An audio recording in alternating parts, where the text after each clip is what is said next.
વડોદરામાં 14 જુલાઈ 2025 ભારત વિકાસ પરિષદ અલકાપુરી શાખા દ્વારા શિક્ષણ અને સાંસ્કૃતિક મૂલ્યોના પ્રચાર પ્રસાર માટે સતત કાર્યરત રહેતી સંસ્થાના ભાગરૂપે ગુરુવંદન છત્ર અભિનંદન કાર્યક્રમનું આયોજન સોમવારે તારીખ 14 જુલાઈ 2025ના રોજ વડોદરાના 4 શાળાઓમાં સફળતાપૂર્વક યોજાયું।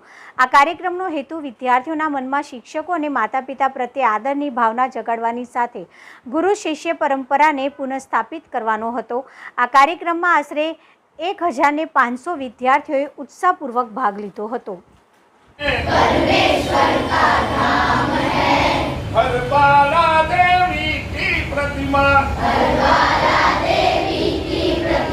बच्चा बच्चा राम है, बच्चा बच्चा राम है, बच्चा बच्चा राम है, बच्चा बच्चा राम है।